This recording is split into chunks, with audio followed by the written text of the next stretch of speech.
Jesus was honored by the Father. And you know, this wasn't just an honoring done in secret. It wasn't like the Father honored Jesus but never told him. So some parents say, I love my kids, but they never tell them. They honor their kids, but they never tell them. But not only was it a one-on-one honoring of the Son, it was for the whole world to know. He shouted from heaven, hey, everybody, this is my son, my daughter. I am well pleased in them. And see, what happened is Jesus then walked under an open heaven all of his life. And when we honor our family, when we honor our children, and even though they may not always be the best behaved, we open heaven over them. See, honor is based on what a person is, not on what they do. We'll get to that in a little while. The culture of heaven, Revelation 5:13, blessing and honor, glory and power to him who sits on the throne. Blessing and honor comes before glory and power. So the earth was meant to be a place of blessing and honor, and on earth heaven would come, there would be glory and power. I want to suggest we have created a world where it's no longer blessing and honor, it's dishonor and disrespect, and that brings cursing and defeat. So instead of blessing, honor, glory, power, it's cursing, disrespect, it's dishonoring, disrespect, cursing, and defeat. You think about it, that's the world we've created. It's the world we're living in today. Just watch the presidential debate. Dishonor, dishonor, dishonor, disrespect, disrespect, disrespect. It affects us. And then we begin to reproduce what we see and hear all the time around us. And so we now have a society of massive dishonor and of massive disrespect. But you see, friends, it's as we honor and bless others that it opens the heavens over our lives, but also opens the heavens over other people's lives. As you bless them, as you honor them, as you bless and honor God, it opens the heavens over your life. You reap what you sow. If you're a person of blessing, you'll get blessed. If you're a person of honor, you'll get honored. If you're a person of respect, you'll get respected. If you're a person of disrespect, you'll get disrespected. You reap what you sow. So let's go to Matthew chapter 13, 53 to 38, which so illustrates the power of honor. And we take it from the life of Jesus himself. In Matthew 13, here we go. Verse 54, we're going to start at. When he had come to his own country, he taught them in their synagogue so that they were astonished and said, where did this man get this wisdom and these mighty works? It's like, who's this guy? Isn't he a carpenter's son? Isn't his mother called Mary, his brothers James, Jose, Simon, Judas? Sisters, are they not all with us? Where did this man get all these things? And they were offended at him. Jesus said, a prophet is not without honor except in his own country and his own house. Now he did not many mighty works there because of their unbelief. So people here failed to honor Jesus for who he was. They failed to respect him, and it closed heaven over that meeting. Think about it. The Son of God could not perform miracles where there was dishonor. It shut the heavens. The opposite is honor opens the heavens. And this was his brothers, his sisters, and his neighbors. And friends, we are brothers, we're sisters, we're neighbors, all of us together. As we honor one another, it's going to release more of God's power in our church, in our services, in our small groups, in our lives, and in the lives of others. It will open the heavens, and miracles will flow. Let's go to Acts chapter 16 for another story that you may have not connected with honor. In verse 25, this is Paul and Silas. About midnight, Paul and Silas were praying and singing hymns, and the prisoners were listening to them. Suddenly, there's a great earthquake, so that the foundation of the prison was shaken, and immediately all the doors were open, and everyone's chains were loosed. And the keeper of the prison, awaking from sleep and seeing the prison doors open, supposing the prisoners had fled, drew his sword and was about to kill himself. But Paul called out with a loud voice, his honor, saying, do yourself no harm, for we are all here. Then he called for a light, ran in, fell down trembling before Paul and Silas. He brought them out and he said, sirs, what must I do to be saved? They said, believe on the Lord Jesus Christ, you will be saved, you and your family. So I want to suggest to you that it was not so much the earthquake that brought the Philippian jailer to Christ and to salvation. You see, through fear of losing his prisoners, he was about to commit suicide. That's what happened. If you're a guard and your prisoners escape, you get killed. And so he's about to commit suicide. But Paul reaches out to him with love and honor and says, no, don't do it. Now you think about it, this guy could have been the one who whipped Paul 39 lashes. He's the one that could have made Paul's life miserable and put him in the stocks. Paul had every reason to ignore him and say, hey, you're going to get the fate you deserve, buddy. You're going to get killed because we're out of here. No, Paul doesn't do that. When he had every right to do that, he may have even thought that. He stops and says, no, this is a human life of great value. This is a person for whom Jesus died. So he honors the prison guard and says, no, don't do that. And as a result of that, it opens the heart of the prison guard, and he gets saved and his family. I want to suggest to you that when we begin to honor people who are unsaved, who don't know Christ, who may be living a vile and terrible life, we begin to open the heavens over their lives. And I want to suggest honoring may be a greater key to people's salvation than we realize. Maybe that's why God's so big on good works. Go and honor people. Go and love the homeless. Go and, feed those that are hungry. And go into the prisons. And, whether they're rich or poor, it doesn't matter. Just go and honor people. They'll open heaven. And God can work miracles in their lives. Here's a quote. Honor is simply the morality of superior men. Honor. See, superior people honor others. Let's be superior men and women. Can I say dishonor is simply the morality of inferior men and women. Disrespect is the morality of inferior men and women. Let's become superior. Let's develop the grace of respecting and honoring others around us. When you want to be honored by others, learn to honor them first. See, the world and also in church circles, we mostly honor upwards, those who have position. Those who say, I get honored. When I go around the place, I get greatly honored. I've always struggled with this truth about honor because it always went upwards. Because the God I serve honors upwards and downwards. He doesn't just honor those who have achieved and are successful. He honors everyone exactly the same. We're all of equal value and of worth to Jesus Christ. And so he'll honor from the least to the greatest, if you like, because his honor is not based on what people do. It's based on the fact of who they are, made in the image of God. From the best person, if you like, to the worst, they're all made in the image of God. And so God values us equally. You're of as much value as the person you look up to more than anyone else. You're of as much value as them, and God honors you just as much. But one of our biggest struggles with honor is that we struggle to value and honor ourselves. When you value yourself, it's hard to value others. You don't honor yourself, it's hard to honor others. Derek Prince, after 50 years, he was helping people with problems. He came to this surprising conclusion.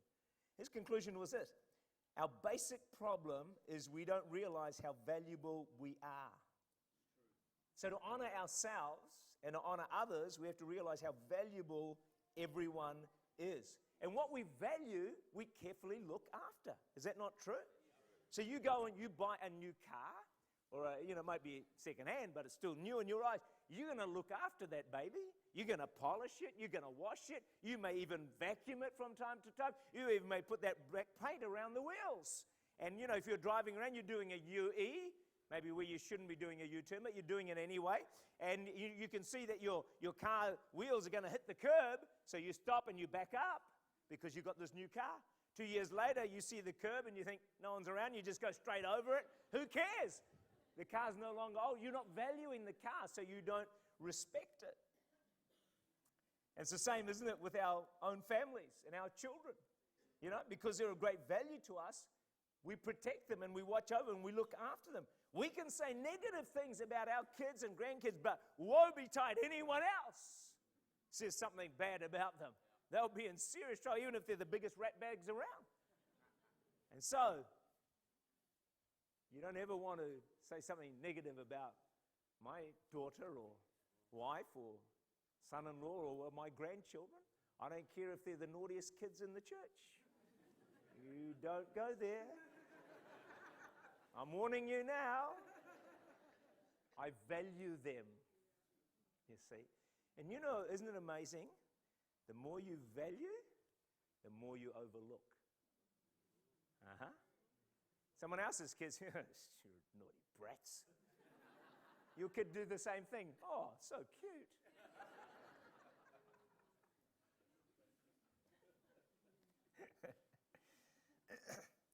But what you value, you look after. But when we don't value ourselves, we tend to not look after ourselves as we should. And we sell ourselves cheap. Drugs and immorality and lying and cheating and stealing. Why do people do that, friends? You know, next time you see a homeless person or a beggar or someone that's just bedraggled and pretty rough looking, and you're tempted to kind of think, gosh, what a mess. Just ask this question. I wonder what got them there. I wonder what made them like that. Now, this is not true in every situation, right? But I want to suggest that in many situations, I would almost guarantee that that person has not been honored and respected as they should have been. And when you're not honored and respected, you don't value yourself. As I said, it's not true of every case, but I think in many cases, that's what happens. You see, honor opens heaven and releases people into the potential that they have and what God has called them to do. So this man is telling his counselor, he's an older man now. You see, when he was 12, his father gave him a Christmas present, which was not the train set he expected, but was a brick. As the boy is looking at this gift in shock, his father looms over him and says, "That's all you're worth. You've hardly done anything I've asked you over this last year. Perhaps this will teach you how to behave." Parents, don't ever do that to your kids, will you? I'm sure you won't. But from that day, that boy made a decision. He would never get close to or trust anyone again because he felt worthless and of no value. And that's the result, friends, when we don't honor and value people. And parents, we just need to tell our kids, families, everyone around us, quite frankly, how much we value them and love them and honor them whenever we can. Mark 8:36 to 37 says, "What will it profit a man if he gains the whole world and loses his own soul? Or what will a man give in exchange for his soul?" So here's a question I want to ask you right now. How valuable do you think you are to God? How valuable is the person next to you, your neighbor, the man in the street? What is your worth? How much? Put a figure on it. Are you worth 100K? Worth $1 million? What are you worth? What Jesus is saying in this passage is, if a man gives his soul, sells himself, and gets all the wealth in the world, every Porsche, every private jet, every yacht, every gold mine, all the money in the world, and he sells himself, he's made a bad deal.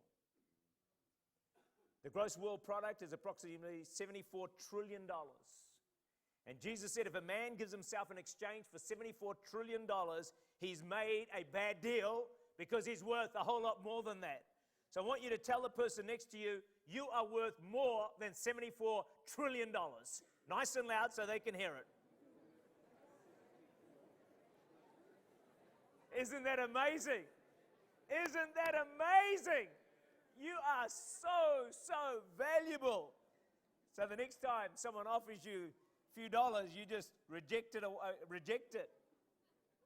But the next time you see someone at a shop counter, at the gas station, at work, ask yourself the question, how valuable are they? I wonder how valuable that person is. Ask that question. It will change how you treat them. Because they're worth more than your house. They're worth more than all the houses in your street. They're worth more than all the wealth in the world. And when you begin to look at people with the eyes of God and see how valuable they are, you are going to look at every drug addict differently. You're going to look at every homeless person differently. You're going to look at your neighbors differently. You're going to look at your boss differently. You're going to look at those students that you go to school or university with differently, because you're going to look at them and say, man, you are worth more than $74 trillion. All the wealth in the world is not enough to buy you. Then you're going to be able to honor them. Then you're going to be able to bless them. So the question then comes, what are you worth? What is the true value of an individual? If it's more than 74 trillion, what is it? You know where you find the answer? John 3:16. For God so loved you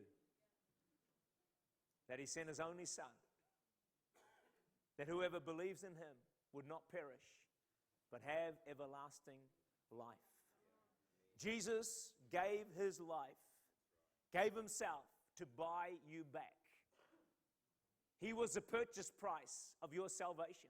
And if you were the only person to ever live on this planet, and there was no one else, Jesus still would have paid the same price to win you back. Your value is equal to that of the Son of God himself, equal to that of Jesus, way beyond $74 trillion. Because when you make a purchase, you never pay more than it's worth. You would not pay $10,000, would you, for a car worth $5,000?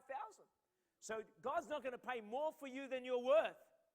So when he paid the price of the Son of God, he said, that's the value I attach to your life. You are as valuable as the Son of God. Matthew 13:45-46 says, the King of Heaven is like a merchant seeking beautiful pearls. And when he found one pearl of great price, he went and sold all that he had and bought it. See, Jesus is the merchant. The pearl that he purchased is just one human soul, yours or mine. It cost him everything he had. It said he went and sold all that he had, everything, to buy that one pearl, you, of great price. You are so, so valuable. Let's put this into contemporary language. Imagine the scene. The merchant tells his wife, honey, I sold the car. You sold the car? Well, at least we've got a roof over our heads. No, I sold the house as well. Really? Well, I hope there's still some money in the bank. Sorry, honey, the money's all gone as well. Then she says, after recovering, you better have a good explanation for this. Has anyone's wife ever said that to them, by the way, in this place? You better have a good explanation. Any?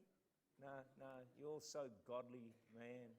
No conflicts in marriages in this church, because we're just one step from heaven, really. But it's fantastic. Anyway, so she says, you better have a good explanation for this. And you know his answer is this. He said, well, I found the most beautiful pearl I've ever seen. I've been looking for it all my life. It cost me everything. Wait till you see it. You and I are the pearl of great price. In fact, we are priceless. It cost Jesus everything to buy you back. Go back to the days of the slaves. You know, if you were on that slave block and going up for auction, and Jesus was there to buy you, you wouldn't be sold for $50 or $100 or $1,000. $74 trillion wouldn't be enough if Jesus was selling you. You're so valuable. Imagine being sold for $50 back in those days. Wow, when the person's actually worth equal to the Son of God. All the wealth in the world. Maybe you've never seen yourself as of great value.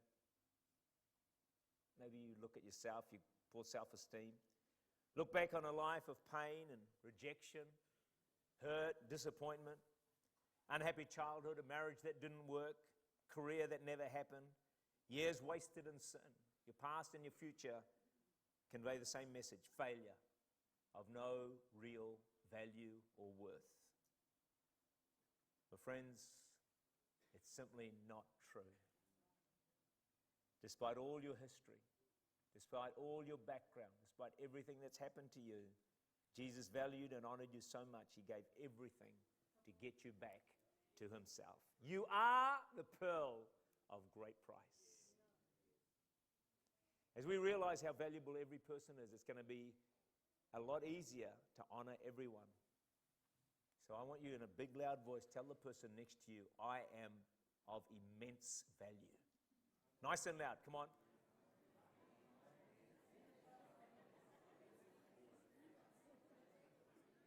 Now, I wonder how many of you have never said those words before in your life. A lot of you, your words have power. Faith comes by hearing. I am of immense value. You want to stand in the mirror and say it every day. I am of immense value. Until you actually believe it. Because when you believe it, you'll honor yourself. When you honor yourself, you'll open heaven over your life. You'll rise to your potential, become the person that God has called you to be. It all begins with honoring and valuing yourself and others. Mother Teresa was a champion at honoring. Here's a quote that I leave with all of us. Spread love everywhere you go. Let no one ever come to you without leaving happier. Wow, imagine that. Every person you met, every encounter, they left happier. Imagine having a pastor where every time you met him, you left happier. And I can hear some of you saying, well, Pastor, you better start preaching better right now because I'm feeling sadder than when I walked in the doors. I'm not feeling any happier. And if you want me to fulfill that quote, you better rev up this message. I'm doing my best, folks. But imagine that. You always leave people feeling happier. Wow. I don't think I've fulfilled that, actually. Have I? Don't answer that question. Don't go there. All right. Mother Teresa saw those she ministered to on the streets as Jesus in the most distressing disguise. Because people asked her, how come she loved and honored the poor so much? You know what she'd do? She'd grasp their hand and wiggle one finger at a time and say, you did it to me. She saw the whole gospel in 5 fingers. Alluding, of course, to Matthew 25, where Jesus said, I was hungry, you gave me food. I was thirsty, you gave me a drink. I was a stranger, you welcomed me. Whatever you did for the least of the brothers of mine, you did for me. The next time you're reaching out to someone that just seems hopelessly lost and, going nowhere, as you minister to them or you bless them in some way, remember you are blessing Jesus. You're doing it to Jesus. When you really have this revelation that every person is Jesus, often in a distressing disguise, it will change the way you treat every person that you meet from this day forward. They say it will change every encounter you ever have with another person when you see their true value and their true worth. Worth more than the Son of God. As much as the Son of God. Worth more than all the wealth, $74 trillion in the world. So I have here with me a pretty new $50 note, which I'm thinking, I can see a lot of you are thinking, well, is he going to give it to me? Well, the answer to that is simply no. Not because I'm mean, but because you're worth more than $50. So I'm going to keep it for myself. Now, I can yell at this $50 note and say, man, you are so useless. In fact, why couldn't you have cleaned yourself up a little bit before you got into my hands? And in fact, why can't you be a $100 note? Why can't you be like those bigger notes? In fact, you are terrible. You're dirty. In fact, I hate you. In fact, I'm going to throw you away and crumple you, crush you. I'm going to stamp on you. I'm going to jump on you. Man, you're so bad. Now get out of my... No, well, don't actually. I still want to keep you. Smashed together. Useless piece of junk.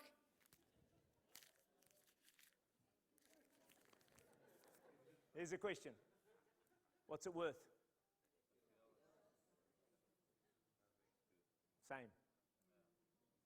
You see, what you and I have in common with the $50 note is what we call intrinsic value, meaning the value is in us.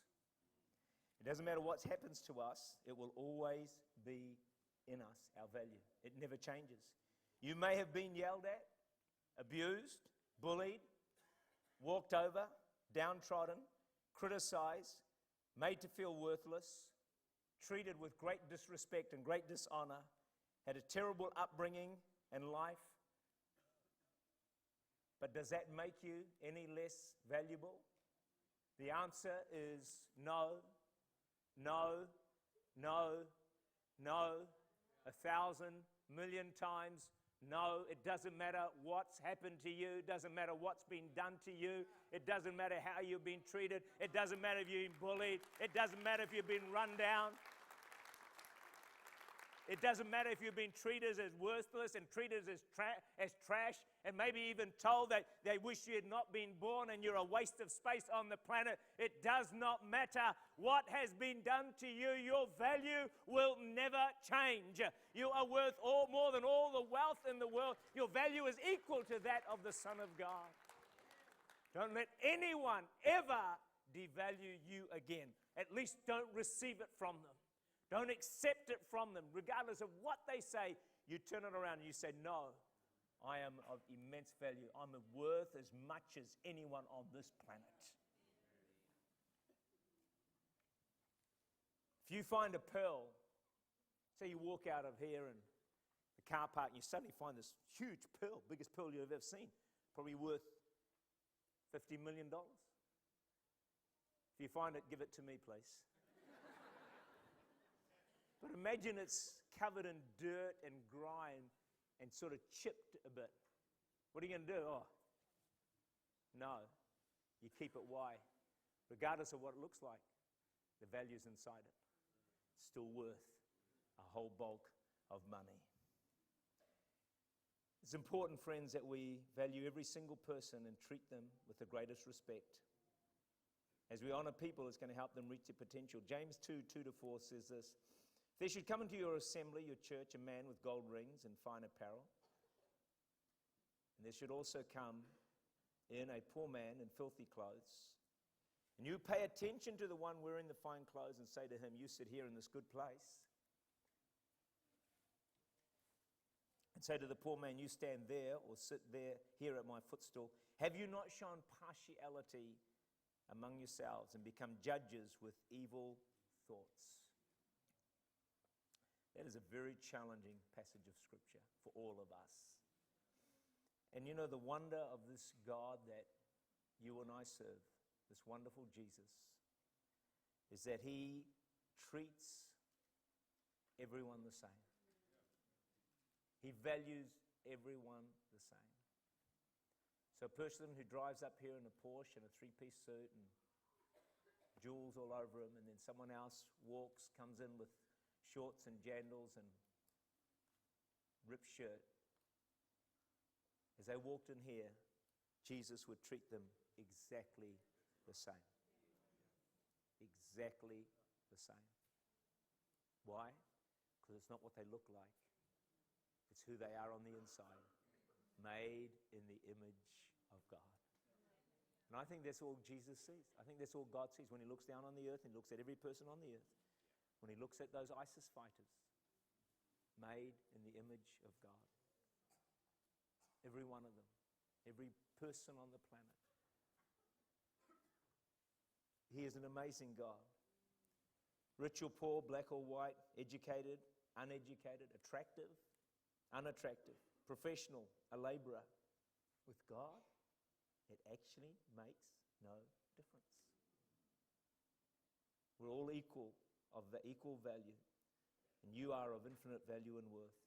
You know, one of the real problems with honoring up, and we do it, I'm not going to go into it because you might feel I'm getting at you, but we do it all the time. We honor up all the time. Even at school, you know, you honor, people get honors. And there's nothing wrong with getting honors. But the danger of all that, and I'm not saying it's wrong, but the danger of all that is when you honor up, you dishonor others at the same time. Because they feel of less, they feel of limited worth. And most people are struggling to feel of value. Everyone you meet is of unbelievable worth, more than all the wealth in the world, more than $74 trillion. So let's bring this plane into land. Let's honor one another. Can I suggest we start in our homes? Those closest to us. Husband, wife, kids, grandkids. Honor them as much as we can, as best we can. Then honor those at school, at university, at work, in a small group, youth group, in church. Because as we do that, it will open the heavens over our lives, over the lives of those we love and honor, and over our church. And we will see miracles, answers to prayer, healings, breakthroughs, people rising to their amazing potential. And God will leave us astounded. Amen?